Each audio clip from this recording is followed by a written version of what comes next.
ইতিহাসের সর্বনিম্ন দরে ভারতীয় রুপি। মার্কিন ডলারের বিপরীতে দরপতনের ইতিহাসে নতুন রেকর্ড গড়েছে ভারতীয় রুপি। মঙ্গলবার 10 ডিসেম্বর প্রতি ডলারের বিপরীতে 84.85 রুপিতে লেনদেন হয়েছে ভারতের মুদ্রা, যা গত সপ্তাহে সর্বনিম্ন 84.85 রুপিরও কম। একই সাথে 10 বছরের সরকারি বন্ডের ফলন 2 বেসিস পয়েন্ট কমে দাঁড়িয়েছে 6.69%। ভারতের কেন্দ্রীয় ব্যাংকের নতুন গভর্নর হিসাবে সঞ্জয় মালহোত্রার নিয়োগের ঘোষণার পর সুদের হার কমানোর প্রত্যাশা বাড়ায় এমন পরিস্থিতি তৈরি হয়েছে বলে জানিয়েছে বার্তা সংস্থা রয়টার্স।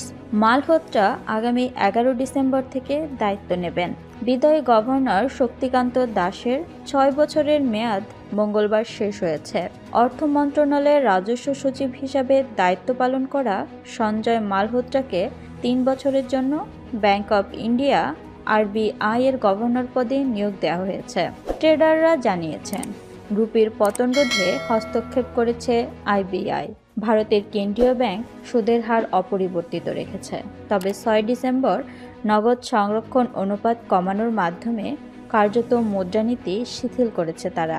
বিদেশি ব্যাংকের এক ট্রেডার জানিয়েছেন, আরবিআই যদি প্রবৃদ্ধি কেন্দ্রিক নীতি গ্রহণ করে তবে সুদের হার কমে যেতে পারে, এতে মুদ্রার মান আরও কমবে। তিনি পূর্বাভাস দিয়েছেন 2025 সালের মার্চের মধ্যে ডলারের বিপরীতে ভারতীয় রুপির দর 86-তে নেমে যেতে পারে।